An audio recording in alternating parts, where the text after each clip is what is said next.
Some of the best phone and app games are those that can be played for long periods of time or just a turn or two while waiting in line. Everflight has the ability to hook the player for a quick game or keep them playing for hours. Everflight is a 2D side-scrolling game that uses touchscreen controls to aim and propel an arrow through the sky. The object of the game is for the player to shoot their arrow as far as they can to earn points and coins that can be later used for various upgrades. The challenges for the player is aiming strategically and using various power-ups built in the game to keep their arrow in flight for as long as possible. Each level increases in difficulty as hazards are introduced that impact the player's arrow while it is in flight. There are built-in obstacles such as clouds, rain, birds, and depending on how high you are, even airplanes. These obstacles have the ability to decrease the arrow's speed, weigh the arrow down, or even knock it out of the sky. The player may dodge these obstacles while in flight by using two things: rockets and weights. Rockets propel the player upwards and forwards, but the player has a limited amount of them, and weights allow the player to sink down in the air, but have an unlimited amount of use. The player can opt to upgrade their weight amounts in 1, 5, or 10-pound weights by purchasing them in the shop. The key to the game is to utilize both of these items to not only dodge the obstacles, but to also complete the levels. Strategic players may also utilize these items to collect various things throughout the sky. Points, coins, and extra rockets may be obtained in addition to the initial amount given to the player at the start of the game.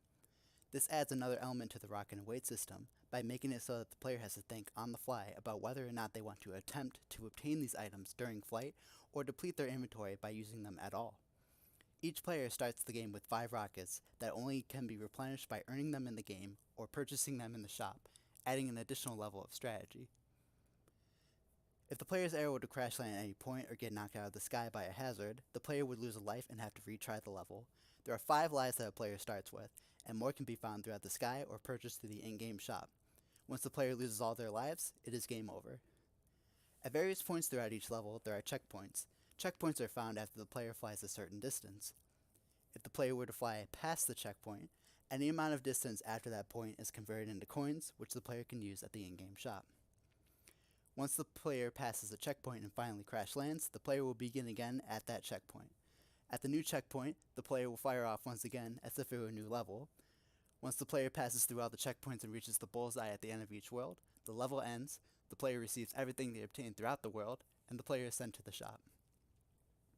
At the shop, the player can use their in-game coins to purchase various items and upgrades, such as a crossbow, which propels the arrow with a greater force, additional lives, stronger weights, and additional rockets. This is also where the player may save their game and continue from. Everflight is most similar to the Angry Birds games.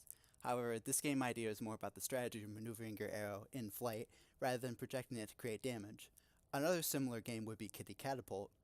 Unlike these games, Everflight offers the ability to remain immersed in gameplay after the release of the arrow by using the weight system to control an arrow in flight. Everflight has a progressive stop system that allows the player to be rewarded for performing better in the levels. This keeps the player involved in the gameplay from start to finish and adds an additional strategic element that these games cannot offer.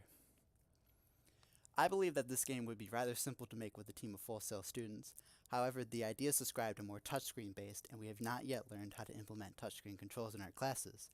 Nevertheless, it could be easily converted into mouse and keyboard controls. Another design risk would be the fact that we only have experience making 3D games with Unity. I believe that converting this idea into 3D would be technically doable. However, keeping it 2D would be ideal, as I believe the physics and mechanics required are better suited for a 2D game rather than 3D. Thank you for watching.